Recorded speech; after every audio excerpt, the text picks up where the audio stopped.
제10장 조선을 향하여. 출발 날인 1925년 8월 15일이 다가왔다. 우리는 SS 캐메로니아 호를 타고 뉴욕에서 영국 글래스고로 가기로 되었다. 메리아는 마지막으로 짐을 점검했고 품목들을 일일이 기록했다. 나의 신부는 조직적인 성격이었고 정리정돈을 좋아했다. 우리가 부두에 도착하자 벌써 전송 나온 일가 친척들과 친구들이 기다리고 있었다. 그들 중에는 닥터 조지 히버 존스의 미망인과 울버턴 부인도 있었다. 존스 부인은 미혼이었던 1890년 어머니와 함께 조선으로 선교의 길에 올랐었던 분이기도 하다. 이런 친분이었으므로 그녀의 전송은 지금 근무 중인 뉴욕 선교부 대표로서의 전송만이 아닌 더 이상의 의미가 있었다. 남편 존스 목사는 아버지가 1891년 제물포에 도착했을 때 공식 대표로 나와서 서울까지 안냈던 분이다. 결핵병원에서 함께 근무했던 제시 스키모어 부인과 닥터 사이먼스는 전송객들이 가져온 꽃들로 우리의 선실을 신방같이 치장하느라고 바빴다. 이 때문에 글래스고까지 가는 동안 배 안에서 줄곧 신혼여행 중인 부부로 알려졌다. 드디어 다시 올랐다. 색색의 리본 묶음이 우리에게 던져졌다. 전송 나온 사람들이 리본의 한쪽 끝을 잡고 떠나는 우리가 반대쪽 끝을 잡고 있으면 배가 천천히 부두를 떠나면서 리본을 풀리게 한다. 이었고 하나 둘씩 리본의 끈이 끊어진다. 그러나 우리의 사랑은 시간과 공간을 초월하여 이어진다. 배가 떠난다는 것은 메리안의 어머니 스턴 여사, 스키모어 부인, 닥터 사이먼슨, 우리가 사랑한 모든 분들과 이별함을 뜻한다. 이별의 아픔은 우리가 선택한 생의 한 부분이었다. 떠날 때의 슬픔과 기다림의 설레임은 선교사 생활에는 항상 따라다니는 친구다. 선교 인생의 첫 출발로 맞는 이별의 슬픔은 나보다 메리안에게 더욱 힘든 것이었다. 메리안은 자기의 집을 떠난다는 뜻이었고 나에게는 자기의 집으로 돌아간다는 의미를 포함하고 있었기 때문이었다.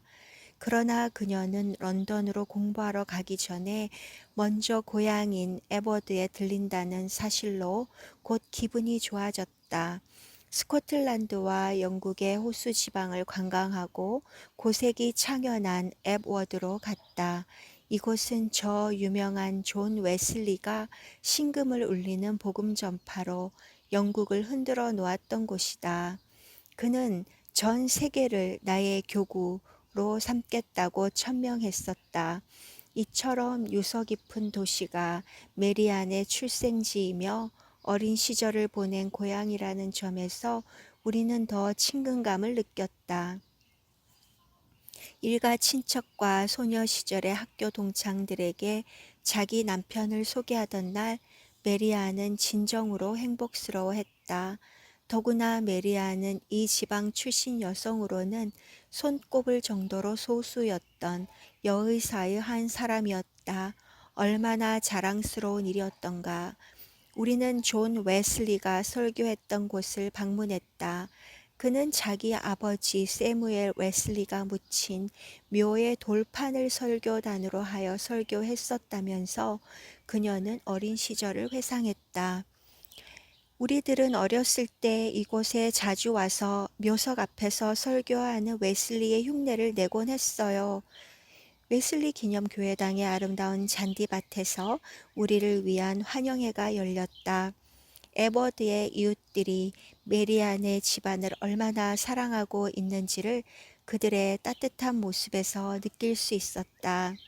그들은 메리안이 의사가 된 것을 매우 자랑스러워했다.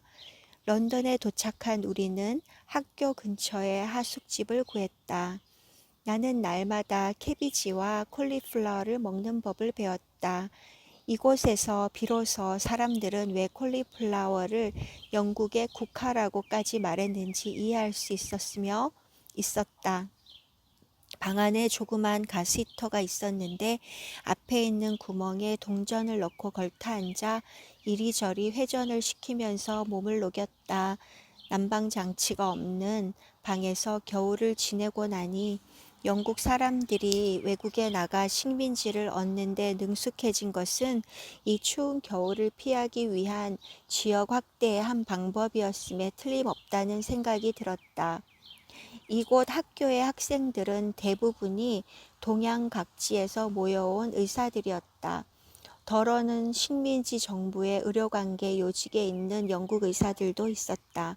각양각색의 사람들이 모인 집단이라 서로 자극을 받을 수 있었다. 우리는 주말이면 자주 런던 근교의 역사적인 명소를 찾아다녔으므로 여기에서도 신혼여행 부부, 미국 관광객으로 통했다.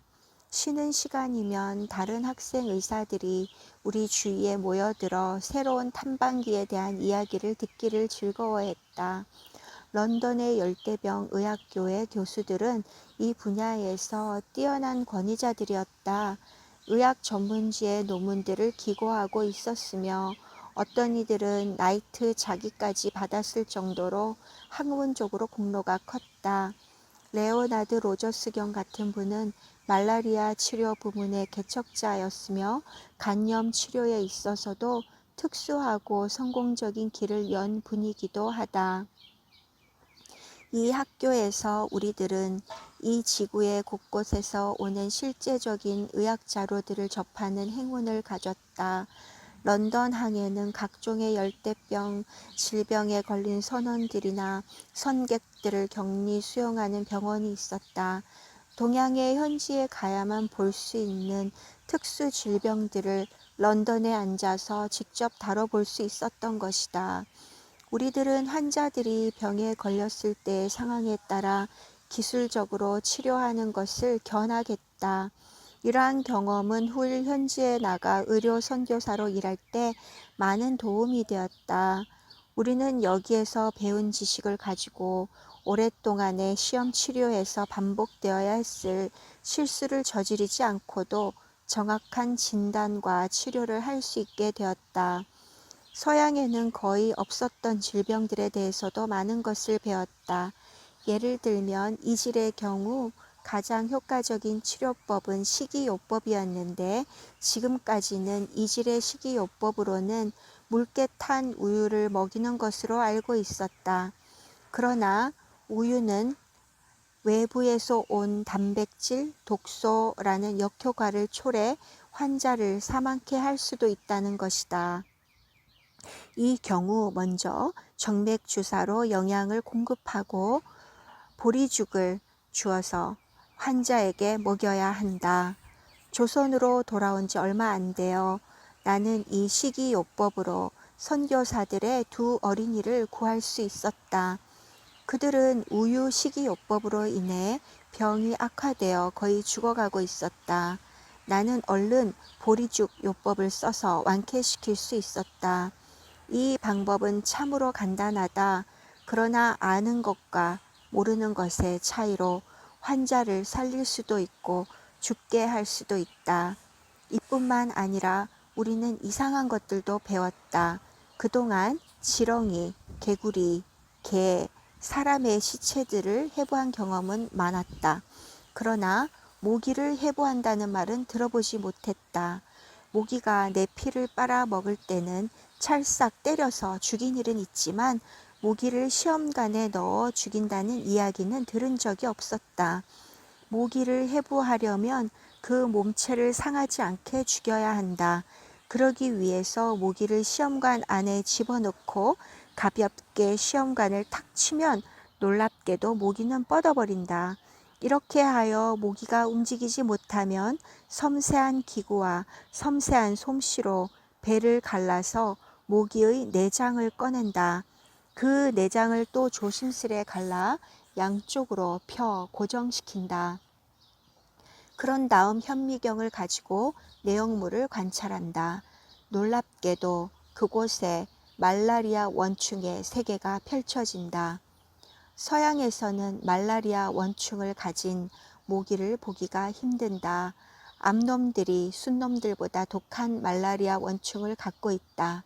암놈들이 피를 빨 때는 고개를 꼿꼿이 세우기 때문에 다른 모기와 구별할 수 있다. 모기가 피를 빨 때 말라리아 원충을 혈관에 주입시키므로 말라리아를 앓게 되는 것이다. 우리는 학교에서 많은 것을 배우고 훈련받았다. 이제 조선으로 돌아가서 그동안 쌓은 실력으로 의료 선교의 봉사에 나설 날만을 열심히 고대했다. 조선으로 갈 때 우리는 유럽을 통과하게 되어 있었으므로 제2의 신혼여행이 될 수 있었다. 드디어 조선을 향해 출발하는 배를 탔다. 메리안이 여자 의과대학의 학생이었을 때 키리 부인이 그 학교에 초청을 받아 강연을 한 일이 있었다. 그때 메리안은 학생 회장이었기 때문에 강연이 시작되기 전에 키리 부인을 청중들에게 소개하는 영광을 가졌다. 라둠 발견과 이것을 암 치료에 응용할 수 있게 한 공로로 세계적인 명성을 지니고 있었던 마담 키리는 학생들에게 만일 파리에 오는 일이 있으면 내 연구소를 찾아오라는 따뜻하고 친절한 말을 했었다. 파리에 도착한 우리는 키리 부인의 연구소를 방문하기로 했다. 그러나 섭섭하게도 마침 키리 부인이 자리에 없을 때 도착했다. 그러나 키리 부인의 딸이며 과학자인 이브를 만났다. 그녀는 과학자로서 자신의 영역을 개척하고 있었는데 매우 친절하게 우리를 맞아 부모의 연구실을 보여주었다. 우리는 또한 저 유명한 파스테르 연구소도 방문했다. 이 연구소의 업적으로 수많은 생명이 살아났는데 그때 진행 중이던 공수병의 연구는 우리를 사로잡았다. 이러한 연구소의 견학에서 너무나 깊은 인상을 받았기 때문에 파리의 명소들을 관광하는 일은 세속적인 것으로 여겨졌다. 파리를 대강 돌아본 다음 서둘러 떠날 준비를 했다. 런던 열대병 의학교에서 스위스 로잔에 있는 롤리어 병원, 이 폐결핵의 수술 대상자들을 일광요법으로 치료하여 놀라운 성과를 보았다는 뉴스를 들었었다. 나는 내 전문이 흉곽 질환과 폐결핵이었으며 조선은 이런 질환의 은상지였으므로 반드시 그곳에 들러 견학을 해야겠다고 생각했다. 로잔으로 가는 길은 아슬아슬하기 짝이 없는 산길이었다. 롤리어 병원은 눈 덮인 산봉우리로 둘러싸인 알프스의 높은 지대에 위치해 있었다. 그곳은 먼지도 없고 바람 한 점도 들어올 수 없는 지역이었다. 환자들이 아랫도리만 가린 채 우통을 벗고 눈 위를 걷고 있는 광경을 보고 우리는 깜짝 놀랐다. 그들은 따뜻한 햇살을 받아가며 자외선 치료를 즐기고 있었던 것이다. 우리는 닥터 롤리어를 만났다. 그는 귀찮아하지 않고 친절하게 치료 방법에 대해 차근차근히 설명해 주었다.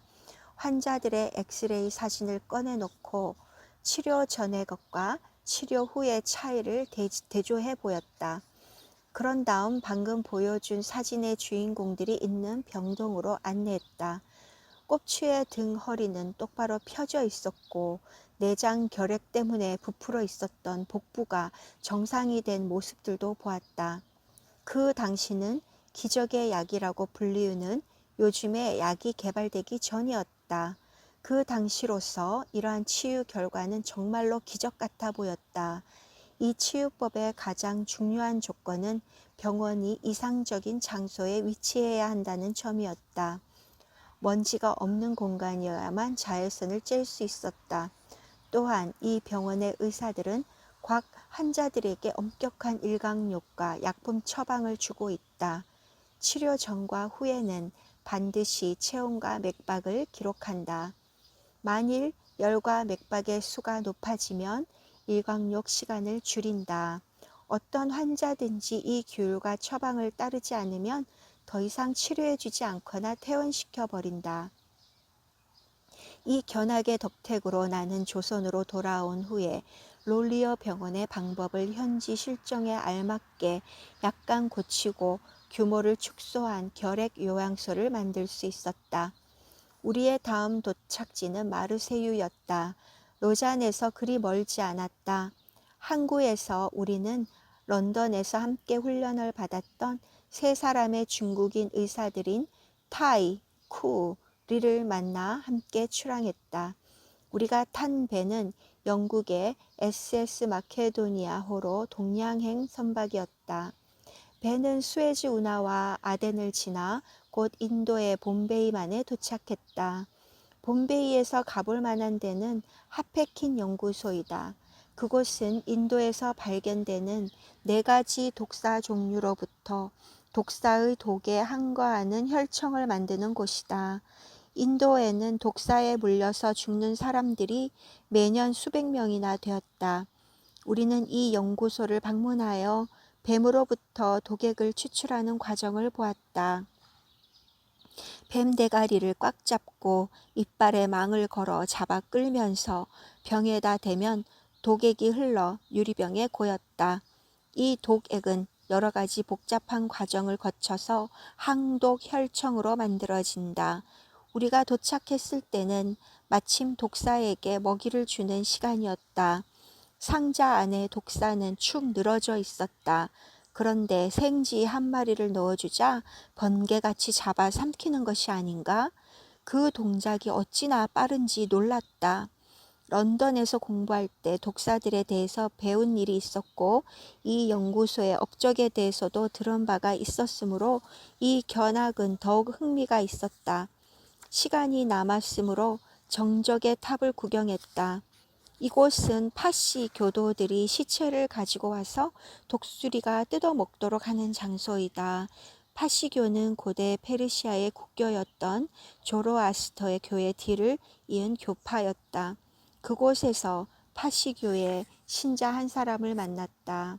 그는 시체를 독수리에게 먹이게 하는 풍습보다 시신을 땅에 매장하여 벌레가 살을 파먹게 하는 방법이 더 몸서리 쳐지는 것이라고 말했다. 그러나 가끔 독수리가 시체의 살점을 물고 날아가다가 떨어뜨리는 일이 있어서 가든 파티를 하고 있는 사람들의 기분을 상하게 하는 경우가 있다는 점은 시인했다. 어떤 풍습에 대해 좋고 나쁘다는 생각은 각자의 견해에 따라 달라지는 것을 알 수 있다. 배는 다시 출항하여 스리랑카 실론의 콜롬보에 기착했다가 중국인 의사들이 사는 항구에 차례차례로 정박했다. 닥터 타이는 말레이시아의 싱가포르에서 북쪽으로 300마일 거리에 있는 페낭에 살고 있었다. 배가 페낭에 닿자 그는 이 도시를 구경시켜주고 싶어 했다.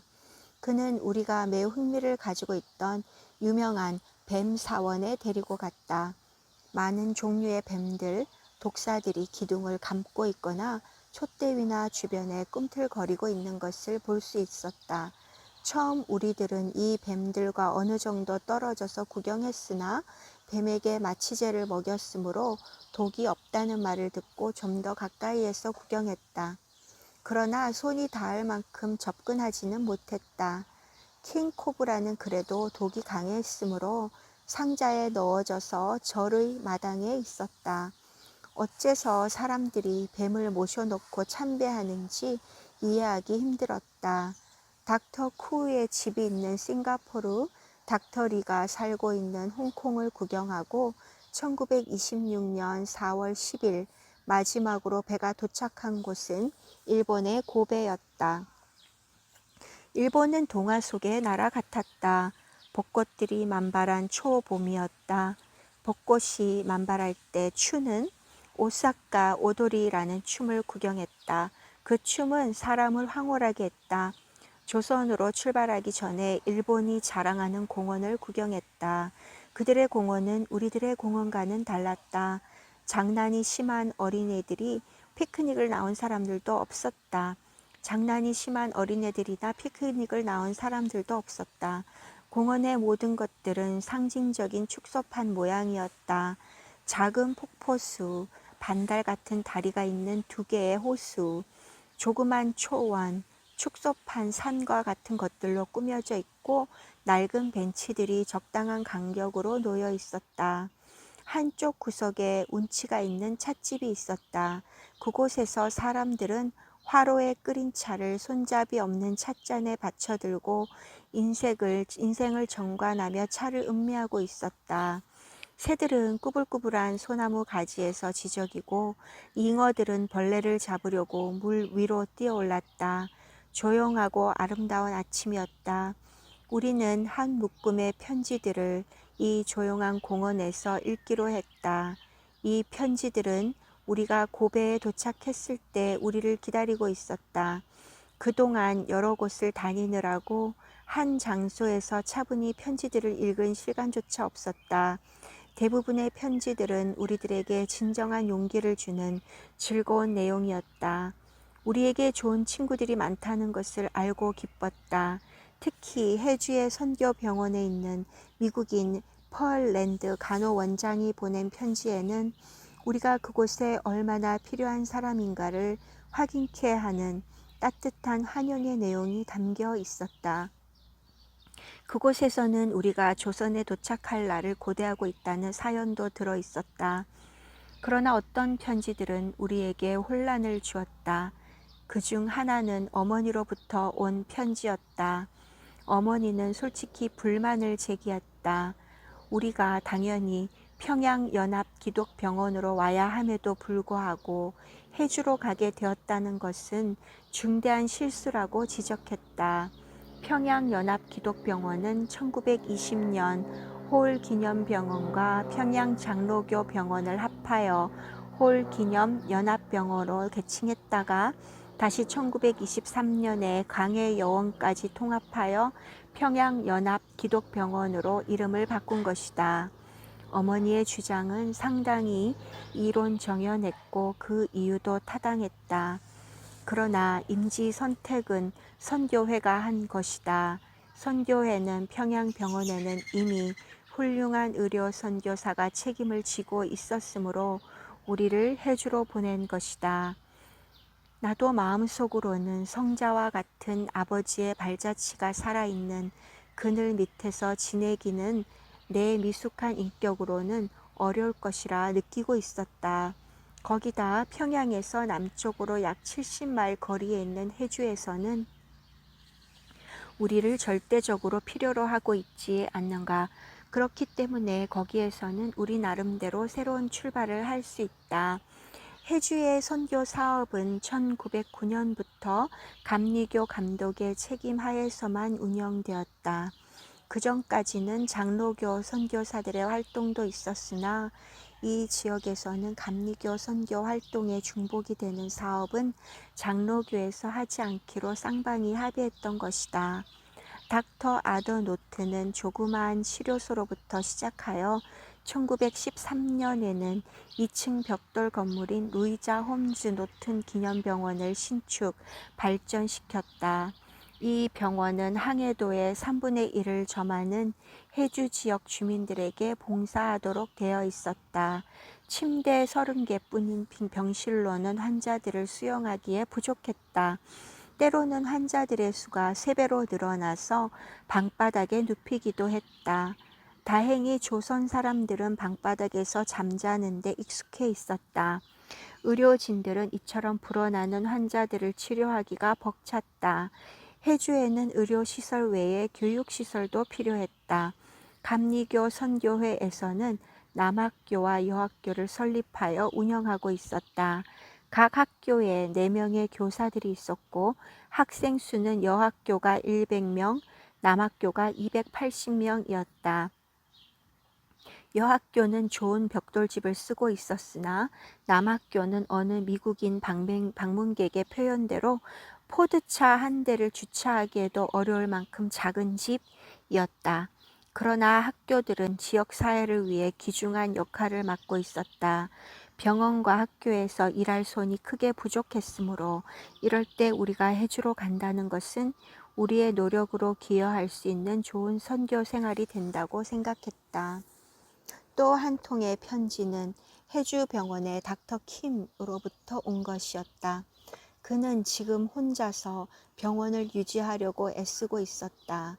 닥터 노튼이 있다가 1922년 서울의 세브란스 병원으로 전임되었는데 건강상의 이유로 미국으로 돌아갔고 그 후임으로 닥터 하이디가 해주에 왔으나 단 2년밖에 머물지 않았다. 닥터 김은 편지에다 닥터 윌리엄 제임스 홀의 아들과 김창식 목사의 아들이 이제 해주에서 한 팀이 되어 일하게 되었으니 얼마나 기쁜지 모르겠다고 썼다. 닥터 김은 김창식 씨의 아들이었던 것이다. 편견과 오해가 많았던 1894년 평양에서 기독교 박해가 있었을 때 그의 아버지 김창식은 인내와 믿음으로 아버지를 도와 그 난경을 넘겼던 분이었다. 감히 그 깊이를 헤아릴 수 없는 하나님의 섭리. 하나님은 이 지역에서 기독교를 개척한 두 사람의 아들들로 하여금 다시 만나 하나님께 봉사할 수 있는 길을 터주셨던 것이다. 닥터 김의 아버지 김창식은 1901년 자격을 얻어 부목사가 되었다. 그는 조선의 선교사에 있어서 최초로 임명된 목사였다.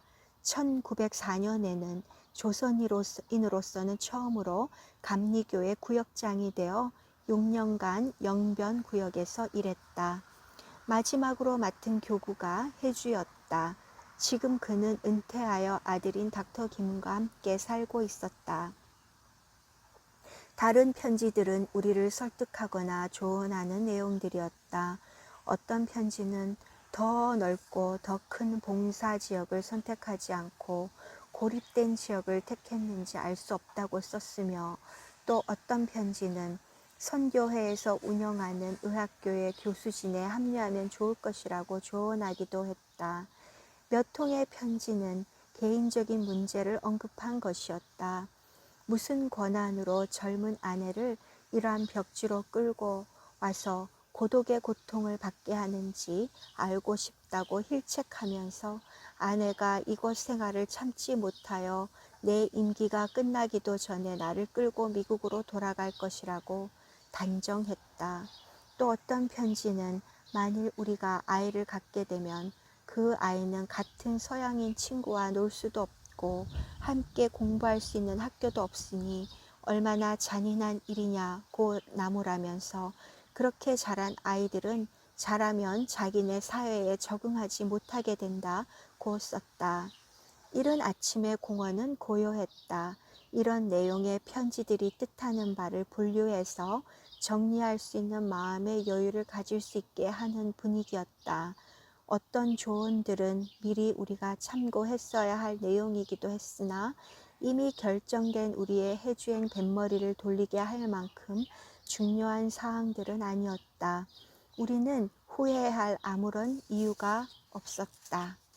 제11장 조선으로 돌아와서 계속됩니다.